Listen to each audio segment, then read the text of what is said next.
जय गुरुजी। आज मैं आप सबको बताऊंगी गुरुजी के महासमाधि दिवस के बारे में। नई संगत को नहीं पता समाधि दिवस क्या है। आज हम इसी टॉपिक पर बात करने वाले हैं। जय गुरुजी। 31 मई 2007 ये डेट सभी को पता है। ये दिन गुरुजी का महासमाधि दिवस है। गुरुजी ने समाधि किस तरह से ली, उन्होंने चोला कैसे छोड़ा, कितना मुश्किल रहा होगा संगत के लिए। वो दिन बहुत मुश्किल टाइम था। इसके बारे में सोचने से ही हमारी आंखें भर जाती है। अगर कोई भी इस दुनिया में इंसानी रूप में आता है तो उसे एक दिन जाना ही पड़ता है। गुरुजी ने कहा कि मैं भी जा रहा हूँ, इंसानी चोले में हूँ तो तुम्हें भी जाना है। ये सारा खेल गुरुजी का रचाया हुआ था। सब कुछ पहले से ही डिसाइडेड था कि कैसे जाना है।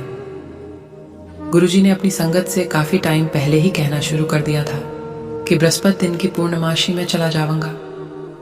सभी संगत गुरुजी की इस बात को मजाक समझती थी कि गुरुजी मजाक कर रहे होंगे, क्योंकि गुरुजी एकदम हेल्दी थे।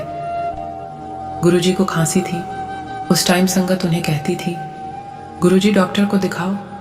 लेकिन गुरुजी कहते थे, तुम्हारी डॉक्टर भी फेल हो जाएगी। मैंने कहा, मैं बृहस्पति दी पूर्णमासी नू चला जाऊंगा। गुरुजी ने 1-2 हफ्ते पहले से ही संगत बुलानी कम कर दी थी। जैसे पहले संगत आती थी, गुरुजी ने उससे कम संगत बुलाना शुरू कर दिया था। गुरुजी ने लास्ट संगत बुलाई थी 27 मई 2007 संडे को। जैसे ही सारी संगत गुरुजी के दर्शन करते हुए बाहर निकल रही थी, वह सेवादार अंकल थे। उन्होंने सभी संगत को कहा कि आंटी अंकल राम राम करते हुए जाओ। किसी ने पूछा कि अंकल ऐसा क्यों? सेवादार अंकल ने कहा, ये गुरुजी का आदेश है कि राम नाम करते हुए ही जाना है। तो सभी संगत ने ऐसा ही किया। उसके बाद मंडे, ट्यूसडे, वेडनेसडे दरबार नहीं लगा। गुरुजी ने संगत नहीं बिठाई। और फिर 30 मई 2007 वेडनेसडे को संगत के पास कॉल आता है, जो मेन संगत थी, कि गुरुजी समाधि ले रहे हैं, दर्शन करने आ जाओ। बहुत सी संगत को तो ये भी नहीं पता था कि समाधि क्या है। संगत को लग रहा था कि गुरुजी कुछ दिन संगत नहीं बिठाएंगे। संगत को लग रहा था कि गुरुजी कुछ दिन ध्यान में चले जाएंगे। लेकिन गुरुजी को यह बात बहुत पहले से ही पता थी कि मुझे कब और कैसे जाना है।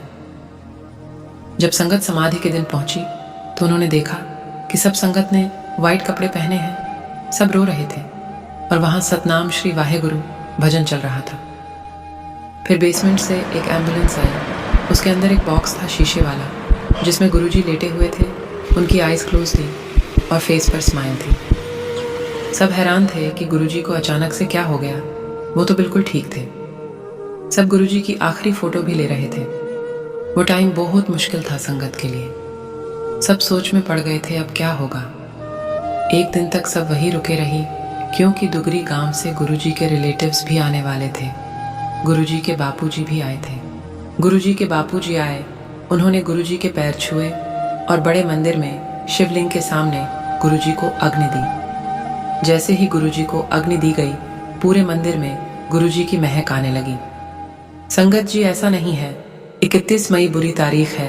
आप ये सोचो, गुरुजी गए हैं, तभी तो गुरुजी पूरी दुनिया में आशीर्वाद देने के लिए फैले हैं। सिर्फ इंडिया में ही नहीं, बाहर की कंट्री में भी। संगत बताती है कि किसको पता ही नहीं चला कि गुरुजी अंदर से कब गायब हो गई। गुरुजी को हॉस्पिटल भी ले जाया था। बहुत सी पुरानी संगत ऐसा कहती है कि जब गुरुजी को हॉस्पिटल ले जाया था, तब वहाँ जितने भी पेशेंट थे, सबको डिस्चार्ज मिल गया था। ऐसा नहीं है कि गुरुजी चले गए हैं, वो हर पल हमारे साथ ही है। हमें उनको हर रोज़ शुक्राना करना चाहिए। जय मेरे प्यारे गुरुजी, हमेशा साथ रहना। जय गुरुजी, शुक्राना गुरुजी। अब मेरे साथ साथ बोलिए, ओम नमः शिवाय शिवजी सदा सहाय। ओम नमः शिवाय गुरुजी सदा सहाय। गुरुजी आपका शुक्राना।